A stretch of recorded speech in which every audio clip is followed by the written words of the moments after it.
worry about us. But luckily it didn't happen. They took me into Paris, and they put me in a hotel for 2 or 3 days, and they told me that on a certain knock, I was to open the door and follow the party who would be at the door. They were going to take me to Spain by car. 2 or 3 days later, the knock came to the door, and I answered the door. Tell us I'm taking to Spain by car, and I went downstairs into the road, and he got into a car, and there was 3 other Allied airmen in the car, and they were all saying the same thing. Yeah, this fellow's taken to Spain by car.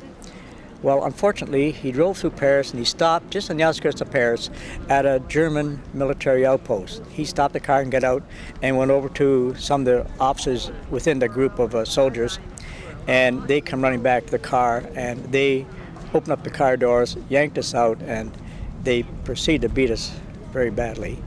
And anyway, so I got up off my feet and stood up, and this big German officer stood in front of me, and he had this Luger, and he jabbed right between my eyes, just jabbed my forehead, hurting. Kept saying to me, "Who are you? What are you?" And I kept saying, "I'm a Canadian airman." "Prove it." I opened up my shirt, and I had my dog tags around my neck. And he grabbed the dog tags, twisted them, threw them away. And he said, "Now, prove who you are." I said, "Well, I can't." He says, "You're all spies, the whole force. You're all spies and saboteurs. You're all going to be shot." And we said, "No, we're airmen. We should get protection under the Geneva Convention." He said, "No, you're not. You're spies and saboteurs." So they took us to a civilian prison in Paris called Fresnay, run by the Gestapo. We got in there, and they worked us over again, and they interrogated us and questioned us and threatened to shoot us, and they didn't that day, so they took us upstairs and put us in a cell. The cell was about 4 by 8. The four men were in that cell. We just slept on the floor.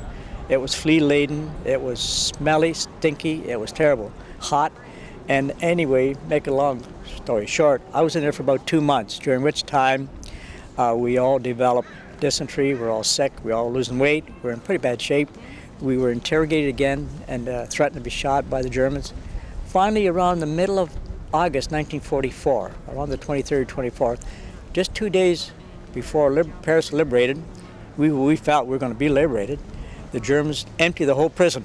They took us all downstairs into the courtyard, and it was there I found out that there was more than ourselves in French prison. There were a total of 168 Allied airmen in this prison. Canadians, Americans, British, Australian, and New Zealanders. And they put us in these trucks. Now, we had no idea where we were going at this point in time. They put us in these trucks and took us down to the railway yard. When they took us down to the courtyard, I saw the man and the woman who came to get me, who got me my photograph. They were there among the prisoners. So I knew that they had been sold by this collaborator, and they were going to the same place we were going to, which eventually ended up at a place called Buckenwald, concentration camp.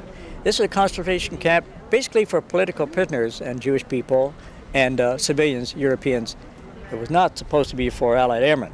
And we protested strongly that we should not be where we were going once we found out.